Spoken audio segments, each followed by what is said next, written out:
Hi, it's Rachel Wolfson, and today I'm here with... I'm Kevin Ding from DHVC. Hi, Kevin. Thank you so much for being here. And what do you do again?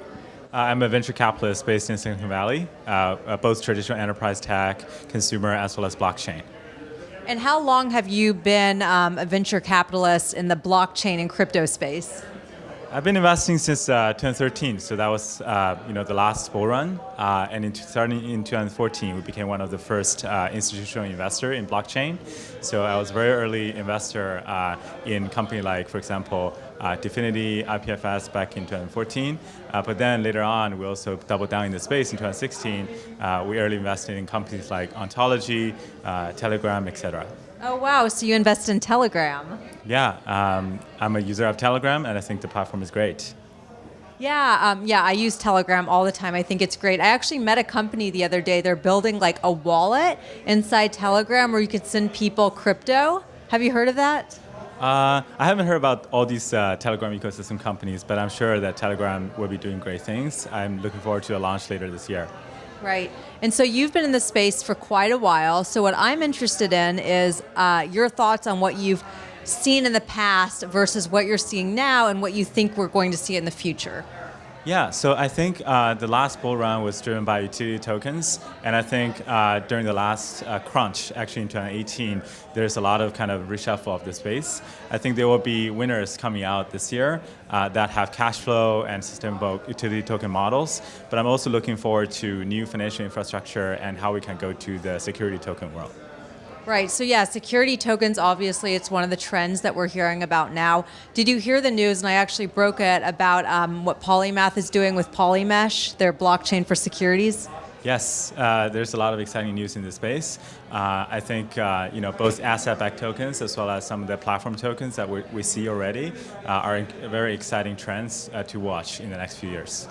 And what about IEOs? So I'm now hearing about initial exchange offerings. Like literally 3 days ago, I heard this acronym and I said, what is that? Do you have any thoughts on that? Yeah, so actually IEO is a very good trend. I think it's an important event in the token's life. I think it, for example, Binance and Huobi have pioneered this trend.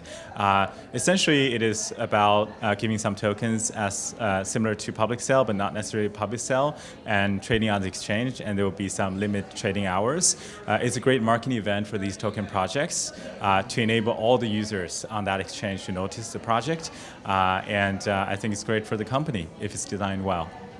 Right, and so I was speaking with someone from Binance about this because I was confused. I always thought it was, or when I heard it 3 days ago about this, it sounded to me like a glorified ICO, but then they told me like, no, it's like legitimate. Yes. Because it's vetted and it has to go through processes in order to make it on a certain exchange. Yeah, so I think the exchange carries a big weight in this process because the exchange needs to select the great projects so that investors are protected and they're only looking at the good projects. Second of all, the exchange also need to do proper KYC so that they make sure that's all legal and compliant.